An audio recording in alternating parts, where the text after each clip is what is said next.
Welcome to the Honest Dog Breeder Podcast with me, your host, Julie Swan, where each week we dive in to discuss all things dog breeding so you can build a breeding business you love, producing dogs that fulfill their owners' dreams. I believe you can have an honest dog breeding program that also pays the bills. So throw those pods in your ears while you're cleaning kennels. I'd love to join you. Are you accidentally losing hundreds or even thousands of dollars on marketing? In this episode, we're going to talk about the marketing money leaks that can drain your dog breeding business and what you can do instead to keep your program profitable and low stress. Ever wonder what causes breeders to quit breeding? It's something I look at from time to time. If we consider what causes us to quit, then we can avoid those things in the future. At least that's the hope, right? Well, in my writing of this podcast and meeting hundreds of breeders, I've found that marketing is a major component dictating if you're considering quitting or not. I've felt it myself, having puppies to sell, and they're wonderful, cute, sweet, healthy, and yet they are getting older, and they don't have a home yet. It's stressful. My husband gives me that look like, hey, when are they going home? And I can only answer, I don't know, because they don't have homes yet. When you research online, you see that, in business in general, when you need to make more sales, you spend money on marketing, advertising, and services around getting found. That makes sense. But it's unfortunately not so simple with dog breeding. But you already knew that, right? I mean, nothing in dog breeding is super standard. It's all a little different. Think of it this way. If you build widgets and sell them, then if you get more sales from advertising, you just make more widgets. It's pretty simple. You order more materials and you make more. It's not just that simple with dog breeding, though. With dog breeding, it takes 1 to 2 years to bring up a new breeding female. And that means when you're keeping a female back or buying one, you're planning for your demand that will happen 1 to 2 years from now. That's not simple to predict. Our product is limited compared with other industries. If we overdo our advertising budget, we waste money, either by bringing in the wrong buyers or by spending far more than necessary to find great homes for our puppies. In working with clients over the years, I've seen a few major areas that are costing them precious income in regard to marketing. Let me name them off in a quick list before we dive into them in detail. First, paying for Google advertising. Next, trying to sell dogs without a website. There is no long-term strategy here if you don't have a website. Paying a brokerage site or broker, which is sometimes another breeder. Paying someone to run advertising or social media for you when you don't have a plan. And discounting your dogs. Yes, dropping the price. I see this one frequently and it hurts often more than it helps. We'll dive into these and explain where they struggle to produce your end goal, and then I'll share with you the problem at the root of all of it. The number one place breeders are paying for advertising is Google Ads. Sometimes the breeders are doing a little here and a little there with a budget of maybe $100 or $200 per month, while others are paying thousands and thousands of dollars to advertise with Google. Often breeders are not just paying for advertising, but they're paying a third-party service to run the ads for them, in addition to paying for the Google ads. The combination has breeders averaging around $400 to $450 per puppy sold using this method. Even if your dogs sell for $4,000, that's a high percentage of your puppy income lost in advertising. It's also hard because Google ads can swing from season to season in costs, just like our supply and demand of puppies. This can lead to a lot of unpredictability with using Google Ads. You have to have your settings just right or you can go way over budget. Google Ads work for a lot of businesses, so I had to figure out what was different. Why wasn't it as effective for breeders? Meanwhile, it was moderately effective for some breeders more than others. So what gives? What was different? The major difference I found in watching success was the website the advertising was sending people to. But before we dive into that, let's talk about advertising a little bit. It's difficult to target people who will be right for your puppies, especially when using demographics that are generally used for advertising. For example, if you have people in their 40s looking for a Labrador, there's a lot to consider. Are these active people? Are they at-home people? Are they travelers? There are so many lifestyles that people in their 40s looking for a lab could be living. How that dog would fit into those lifestyles will be different. It is extremely hard to capture this lifestyle component on an advertisement. Because of this, there's a high probability that even though the people who click on the ad will be of the right demographics, they aren't necessarily the right fit for your particular puppies. So, what does work better with advertising? When the website converts people. The website has to immediately help prospective buyers figure out if your dogs are a good fit for them or not. The job of the website is to sort people, and so many breeders aren't looking at their website this way. Which brings me to my next point. You need a website. I'm surprised how many breeders want to have a breeding program and not have a website. A website is like putting a flag in the ground saying, I'm here, I exist, I'm not going anywhere, and oh, hey, I'm not a scam. When you invest in a website, you tell your buyers that you aren't some fly-by-night breeder, that you're going to be around and that you care. And this is an important part of your life. When you only have a Facebook or Instagram or even a listing on Good Dog, you look like you aren't going to be around. And chances are you haven't been around a while either.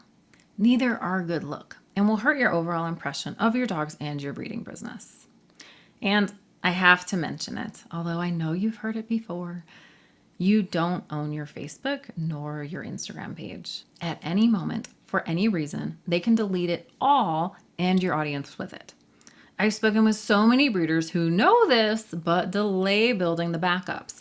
And when their social media page is deleted, they're stuck, losing hundreds, if not thousands, of potential warm leads. The sad thing is that no one will know you're gone. They will stop getting notifications from you and begin to forget about what you're doing.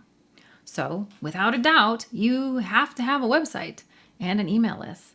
They're simply non-negotiable anymore. I do have help for these things inside the Dog Breeder Society, as well as one-on-one services for them if you want more guidance and quicker results.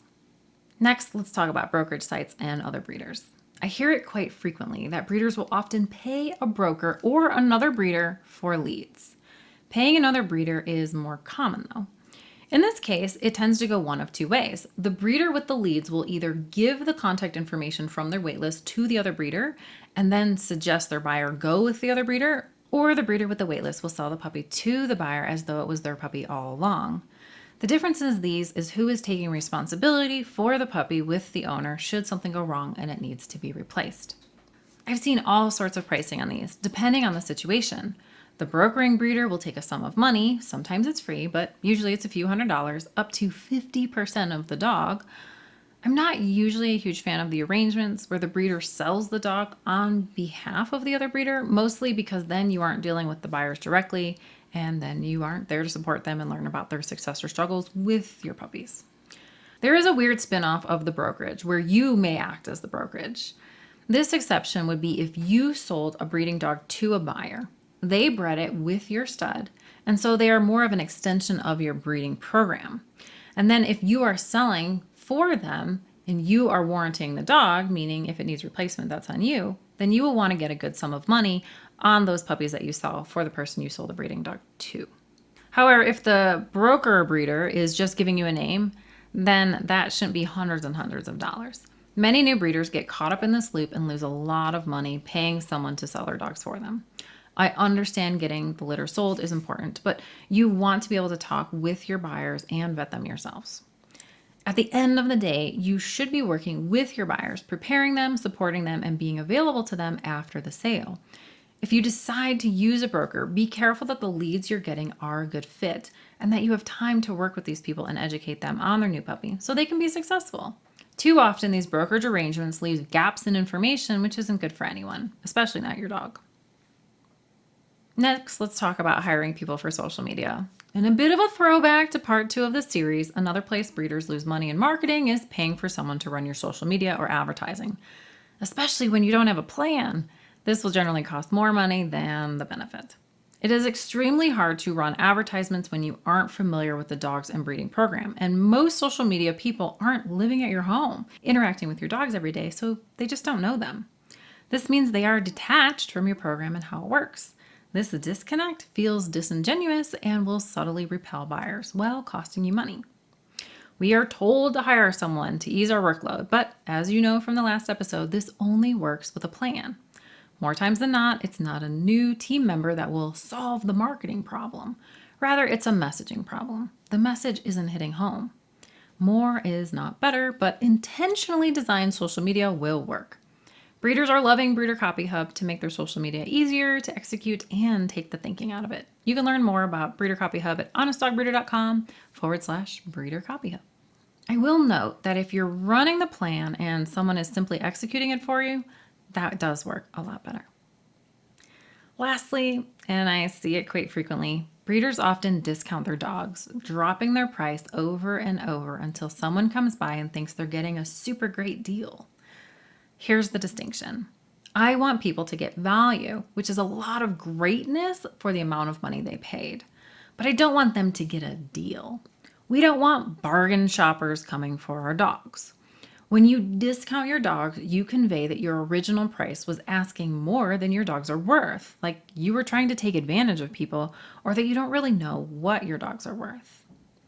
The other side of it is that if you are producing a lot of dogs and selling them for a variety of prices, as some go early at full price and others are discounted, then people will ask, why are you producing so many puppies? If you always have to discount them, then they aren't worth what you're asking, or you're producing too many. That's the impression, and neither look good. If you produce too many by their assessment, then you are a puppy mill. And if you are always discounting, then you'll come across as overvaluing your puppies while appearing as attempting to take advantage of the people you do sell your pups to at full price. Let's look at the implications on your bottom line, though. If you normally sell your puppies at $3,000, but to get them sold, you have to drop the price to $2,500 or $2,000 on 3 puppies in a litter, then you're losing $1,500 to $3,000 with every litter. That adds up in no time. It is so impactful on your numbers that it would be better to reduce production and sell them all at full price. What's worse? When you consistently discount your dogs month after month or with every litter, buyers get trained. They get trained to wait for the discounts to hit, preventing them from contacting you earlier when the puppies are younger. I do the same thing with sales on my favorite brands. I know which ones will run a sale every holiday weekend and which ones only do it for Black Friday. I track it all, and you can bet I always get it on sale. Your buyers will do this too. Train them to get their deposit in early. Don't train them to wait until you've discounted prices. If you aren't consistently getting leads, then something is wrong. Figure that out before you throw money at it. Rarely is it only a traffic problem. Ultimately, I see these things happen time and time again with breeders, often in combination where multiples of these tactics are being used at once, capsizing finances and cash flow while leading to endless frustration and stress. The same patterns occur over and over. We have to break that cycle and make marketing less taxing both in time and finances. All of these problems tend to fall under the category of not having the ideal puppy buyer dialed in, as you might have guessed, as well as not catering to that ideal puppy buyer in your marketing efforts. Remember, we don't sell dogs. We sell the lifestyle the dog provides. When we focus on selling the lifestyle in our marketing, especially on our website, then the website does all the marketing for us. It gets us out there. It shares what we have to offer, why we're different, why our dogs are worth it, and it repels those who aren't a good fit for our dogs. Most breeders I talk with think they know who their ideal puppy buyer is, but in reality, they have not articulated the lifestyle of the ideal puppy buyer, and therefore they struggle to share that lifestyle in their marketing. It means you'll have to talk to so many more people, more prospective buyers. You'll have to do the extra vetting yourself. All this extra work falls on you. Whatever your marketing is missing, you'll be responsible for managing. Take that off your plate and get this stuff sorted out on your website and in your marketing. Imagine the difference in how you'll feel when all of your puppies are sold at full price and go home as soon as they're ready to buyers that you adore. Wouldn't that make this all better? It feels like relief to me. Last weekend, I sent home a whole litter of GSP puppies, and it was wonderful. I did a delivery the day they turned 8 weeks old. Everyone was happy. I got my price, and the work of the puppy pen cleaning was over. I want you to have this. I'm working on a new marketing course, Breeder Marketing Mastery, designed to give you the tools and understanding to build a marketing plan that brings you the right buyers so you can sell every puppy in every litter without dropping the price. If that sounds like what you need, you can get on the early access list and grab a 20% discount at honestdogbreeder.com/earlybird. If you fix this, if you dial in your marketing and stop these leaks, your breeding program becomes not only more profitable, but more enjoyable and less stressful because you aren't constantly scrambling to sell. I know you can do it. It just takes a little diligence, intention, and planning. Thank you for joining me for another episode of the Honest Dog Breeder Podcast with me, your host, Julie Swan. I know that taking these tips into account will only make things better and easier for you. I want you to have that breeding program that makes you smile in the middle of the day for no reason. I'm here to help you get there. Thanks again, and I can't wait to see you in the next episode.